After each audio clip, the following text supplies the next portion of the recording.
Good morning. It's Monday, February 17th. Happy Family Day. Here's what we're working on this morning. The leaders of Ontario's main political parties will square off in a live studio debate tonight. LPPs say they responded to more than 200 collisions due to the weekend storm. And Captain America: Brave New World tops the weekend box office. I'm not.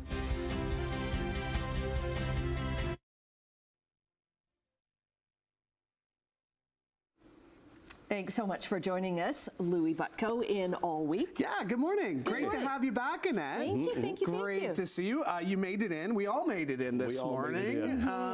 It was touch and go there for a while. Some of the roads in town not looking as great, but the highways are nice and clear, though. Yeah, and with everybody being off, most people being off today, it'll certainly give the road crews time to clear a lot of that snow. Yeah, and thanks to the road crews. Yes. I mean, huge thanks to them. They're out there this morning. I've passed quite a few trucks this morning out there doing the plowing, and so yeah, a lot of work still needs to be done. A lot of secondary routes are still snow covered, so you really got to be careful, and they are slippery. Hey, how would you like more snow? No, don't throw anything at me. No, don't throw anything. No, maybe a couple of centimeters more snow for the day today. I know you shoveled or blew out enough yesterday, and now we're starting to figure out where the heck are we going to put this stuff. I mean, the banks in our parking lot out there are just incredible. Haven't seen that in years. So yeah, we got a lot of snow over the weekend, and we could get another couple of centimeters today. Winds are going to really pick up. It's going to be a cold day. We're sitting at -8 right now, and that's where we're going to go today, is at -8. But the winds are really going to pick up, and we'll have wind chills this afternoon to about -21. So it'll be a cold day if you've still got more shoveling to do with that 2 more centimeters of snow. Talk about that coming up. Looking at traffic this morning, it's going to be a really light day on the roads because of Family Day, and as you can see, that's how it is. That's our exclusive camera, 403 and Waterdown Road. We'll give you just a few MTO traffic cameras. We were getting some light snow earlier. It seems to have tapered off a bit now. That's Midland Road, Stony Creek. Nothing at the Skyway Bridge. Here's a look at the QEW east of Appleby. So Toronto-bound lanes towards us. You can see they're slick, but at least they're not snow covered through here. The jobs they're still working on that because it's going to be a long time before all of the roads are clear. So be careful today if you have to drive. We'll look at weather and traffic coming up. Right now, the news. Okay, thanks very much, Brian. Well, the leaders of Ontario's main political parties are going to meet for a live studio debate in Toronto tonight, with just 10 days left until the election. Simone Gavros joins us from Spencer Smith Park in Burlington with more. Well, Annette, this is going to be the second and final debate before the election next Thursday on February 27th. The debate tonight takes place at 6:30, and it's going to be streamed on a number of broadcasters, including right here on CHCH News after our abbreviated newscast. Now, the live debate today is following the Friday's Northern debate, which took place. It was the first debate on the campaign trail. Now, PC leader Doug Ford, NDP leader Marit Stiles, Liberal leader Bonnie Crombie, and Green Party leader Mike Schreiner discussed northern issues like road safety, northern infrastructure, and the addictions crisis. The NDP, Liberal, and Green parties pressed Ford on not meeting his own housing targets of building 1.5 million homes for Ontarians.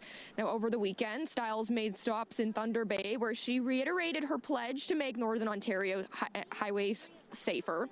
And Schreiner was in Huntsville and Gravenhurst on the campaign trail as well.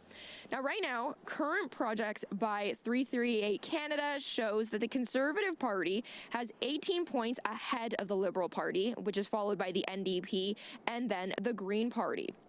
Now, immediately following the debate at 8 p.m., CHCH is going to be hosting their own post-debate debrief, which is going to be hosted by Matt Ingram, and it's going to feature a panel with political analysts. For now, something's back over to you, Louis. All right, thank you, Simone. And tune in on election night, February 27th, as we will have a special provincial election coverage starting at 9 p.m. Your home, your vote, a CHCH special will have all the election results, live reports from across our region, and a team of experts offering unique perspectives. Hosted by Matt Ingram. Connect with CHCH News for all your election coverage. Well, snowy conditions over the weekend caused a lot of traffic disruptions across the Greater Toronto and Hamilton area. The OPP say their officers responded to more than 200 collisions and dealt with 150 stranded vehicles. This video shot by one of our freelancers shows a vehicle that rolled into a snowbank on the Toronto-bound QEW near Ontario Street in Beamsville. This was around 4 yesterday afternoon. The driver was treated for minor injuries. Fire reignited at a house in Welland over the weekend. Yesterday morning, crews were back at a home on Summit Avenue near Thorold Road and Prince Charles Drive. The second fire caused significantly more damage to the house, and hours earlier on Saturday night, a fire believed to have started in the basement sent one person to hospital for assessment. Welland's deputy fire chief tells us 2 cats were taken from the home, but both had died. There's no word yet on what caused either fire. A Welland man has been charged after an investigation into sexual exploitation over social media. Niagara and Brantford police started a joint investigation in January. It led to a search warrant at a home in Welland where several digital devices were seized. A 41-year-old man faces charges of possessing, making, and accessing child pornography. Well, there were 3 jewelry store robberies in the Golden Horseshoe over the weekend. The latest happened at Harmony Jewelers on Main Street West in Grimsby, which was also targeted about a month ago. This time, staff were ready. Niagara police say 3 masked suspects wearing backpacks tried to get into the store, but staff used safety measures to stop them from getting inside. The suspects left empty-handed, although one damaged a store window.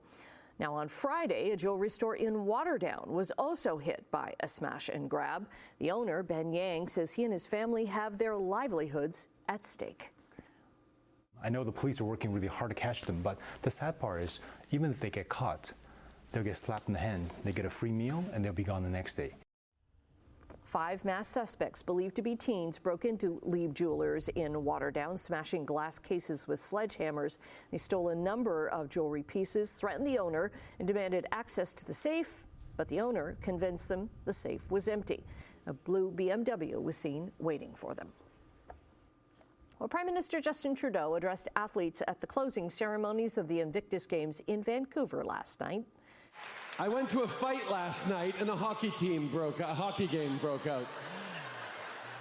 I know, my American friends, you've been reminded this past week that your Canadian friends and every other competitor in this place is just as proud to fight for their flags as you are to fight for yours, the Stars and Stripes. We all stand proudly together.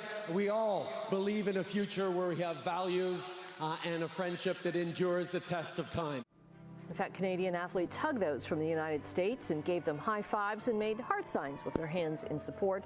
Now, Prince Harry founded the Invictus Games in 2014 for wounded, injured, and sick military personnel, and he was in BC last week at many of the events.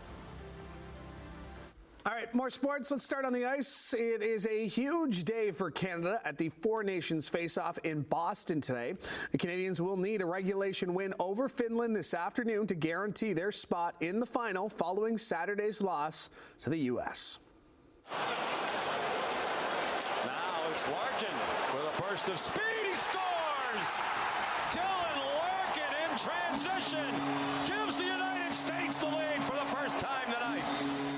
That was Saturday night when Dylan Larkin scored to give the Americans the lead. They'd had an empty netter late to book their spot in the finals Thursday for a 3-1 victory. Canada head coach John Cooper wouldn't confirm who would get the start yesterday, but all signs are pointing to the Tampa Bay bench boss sticking with Jordan Binnington in the must-win game against the Finns. As mentioned, Canada controls their own destiny and will advance to Thursday's final with a win in regulation today. If they win in overtime or a shootout, well, they'll need a Sweden regulation loss to advance. Staying on the ice, the PWHL continued their takeover tour last night. Stop 7, Edmonton, where it was a battle of Ontario as the Toronto Scepters were taking on the Ottawa Charge. Hannah Miller drops it off. Watts walking in. She'll took the delay for Daryl Watts. A wraparound. She scores! Daryl Watts, your overtime hero in Edmonton. Former former Charge Darryl Watts had a pair of goals, including that one less than a minute into overtime as the Scepters won their 4th straight game with a 3-2 victory over Ottawa. The game was played at Rogers Place, the home of the Edmonton Oilers, in front of a sold-out crowd of more than 17,500 hockey fans. Burlington's Renata Fast had 2 assists in the win for Toronto, who moved into a tie for 2nd place this season with 26 points. Toronto back in action Wednesday on the road against the New York Sirens. Let's stick with hockey, where despite the winter storm warning, the Brantford Bulldogs braved the conditions to get to St. Catharines to take on the Ice Dogs in OHL action yesterday. Kamara's shot, and they score. Noah Nelson, 5-2 Brantford with just 1.7 seconds remaining. Noah Nelson's second period goal would hold up as the game winner as Niagara's comeback fell short. Brantford held on for a 5-4 win at the Meridian Center. The win was the Bulldogs' 7th in their last 8 games and moved them into a tie for first place in the Eastern Conference. Speaking of the Bulldogs, they're back in action today for their Family Day game, where they will hand out their huge 50-50 prize. The money raised helps support the Foundation's We Feed Kids program. You can still get your tickets online until the start of the 3rd period of today's game at bulldogs5050.com or scan the QR code.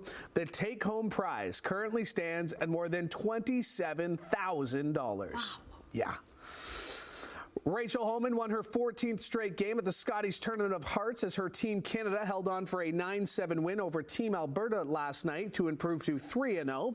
Homan, the defending Scotties and world champion, has won 14 straight games at the National Curling Championship. The 3-time Scotties champ looking to book her team's spot in the World Championship next month in South Korea.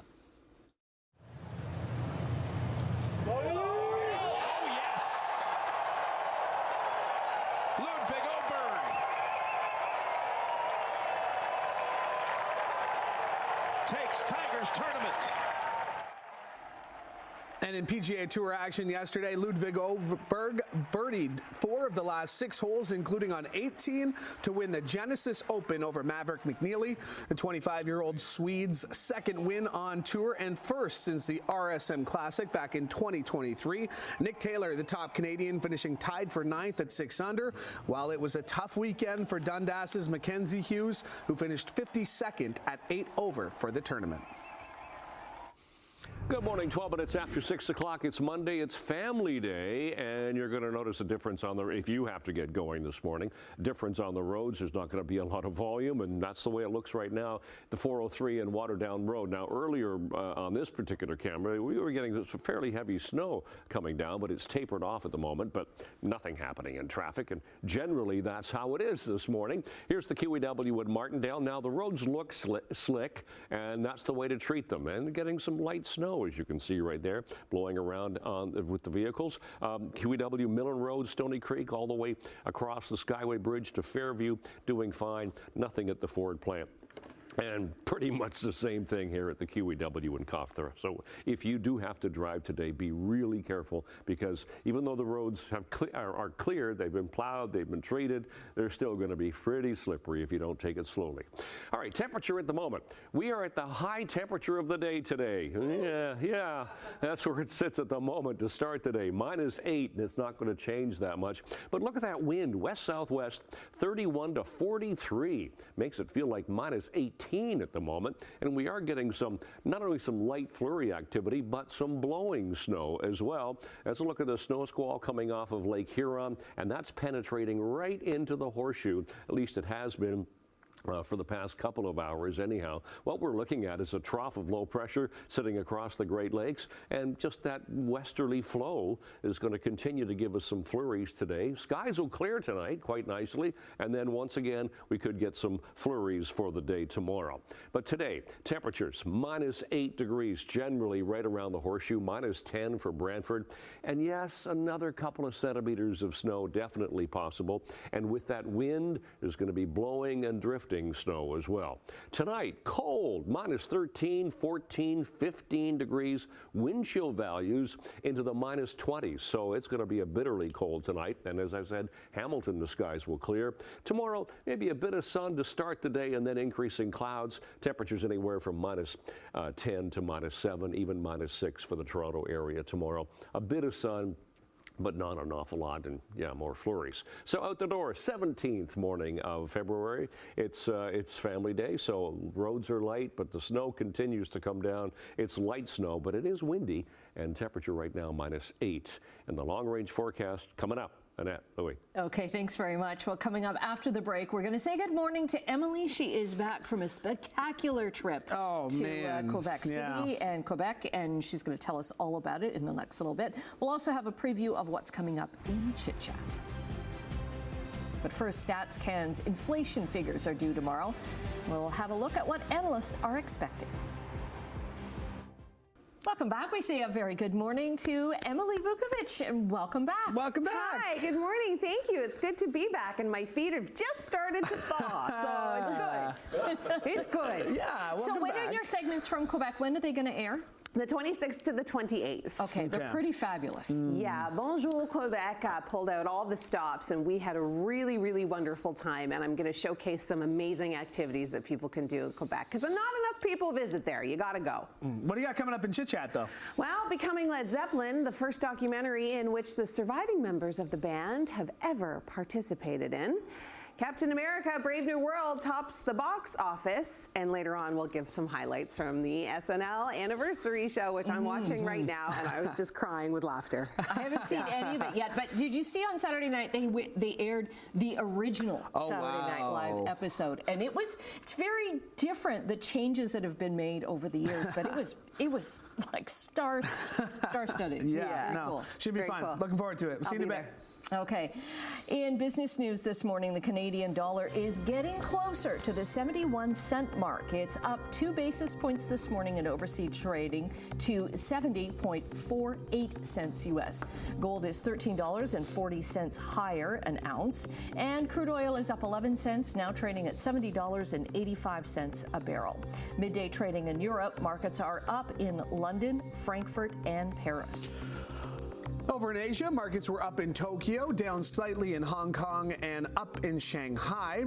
Canada's main stock index fell more than 200 points on Friday, weighed down by losses in energy and base metal stocks, while U.S. markets were mixed. The Dow was down 165 points. The Nasdaq closed 81 points higher. U.S. stock futures are up in pre-market trading this morning. And we are going to get a better idea tomorrow of Canada's latest inflation rate. Statistics Canada is going to release its Consumer Price Index report for January tomorrow. Economists don't expect a lot of movement in the inflation numbers, but do say the underlying change in prices is kind of going to be clouded by the government's GST tax break, which was in full effect for the entire month. Canada's annual inflation rate was down a little bit to 1.8% in December, and that's largely because of the federal government's sales tax pause. Retail sales in the U.S. fell more than expected in January. The 0.9% drop is the largest month-to-month decline since January of last year. Analysts blame the cold weather across the country and the wildfires in California. There's also some concern that another drop in the coming months could lead to a negative GDP for the quarter. Earlier last week, it was revealed that inflation in the U.S. rose to 3%. South Korea's Data Protection Authority has suspended new downloads of the Chinese AI app DeepSeek. The move follows DeepSeek's admission that it failed to follow some of the country's privacy rules. The app will be allowed to resume once it complies with South Korea's data protection laws. However, its web service remains accessible. The Chinese startup appointed legal representatives last week in South Korea and had acknowledged partially neglecting considerations of the country's data protection law. Okay, we're taking a quick break right now. Brian is back with your traffic, which isn't a lot, and your 7-day forecast. We're in for more snow. Yes. No. Yeah. Good morning. It's Monday, 17th of February. More importantly, it is Family Day, so enjoy time with your family if you're off today. Looking at traffic, if you do have to go out this morning, here's what traffic is looking like, and it's not looking like an awful lot. I mean, the roads are they look slippery, and that's the way to treat them. QEW, Glendale, St. Catharines, nothing to see. Top of the Skyway Bridge still looks good. Here's east of Appleby once again. Toronto-bound lanes coming towards us. Haven't seen any volume building at all, and no word of any collisions around the Horseshoe. And here's a look at the 403 going through Mississauga. This is the camera at here, Ontario. Both directions, really light volume. Temperatures at the moment. We're cold to start the morning, and we're not going to really mild up. I mean, we're sitting at -8 in Hamilton right now, and that's the forecast high for the day today.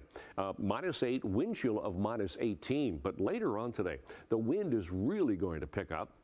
And we're going to have a wind chill about -21 to -22 for the afternoon, and that wind is going to cause blowing and drifting. Same thing for Grimsby, -9 for Toronto, -12 into Mississauga. Seasonal temperatures now for this time of year are -1 for the daytime high, -9 for the overnight low. Those are our sun times and records for today. And yeah, we are forecasting a little bit more snow today. Not what you want, I know, but another couple of centimeters is possible with the snow squalls coming off the lake. Just be thankful you're not considering what they have for Grey Bruce counties.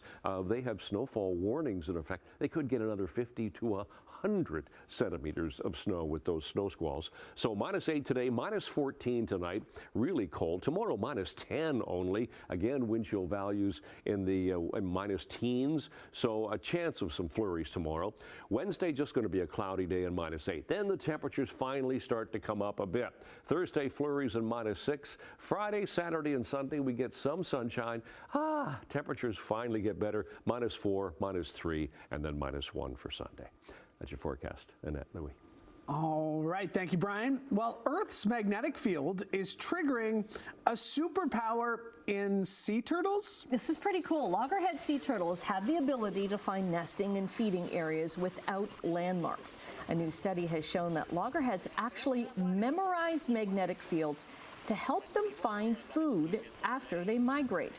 Researchers say even captive juvenile loggerheads will dance in a particular way in response to the magnetic cues. The process reminds them where they previously found their food. That is so cool. I saw the headline of that story and saw turtles and superpowers and thought it would be something closer to Ninja Turtles. But this is pretty cool too, I guess. Finding their way. Yeah, I was hoping it'd be Maps. like, I was hoping it'd be like a Ninja Turtle situation, crime-fighting turtles, but still pretty cool. Nature is pretty awesome that way.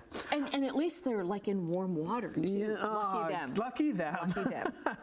All right, stay with us. We have more to come after the break.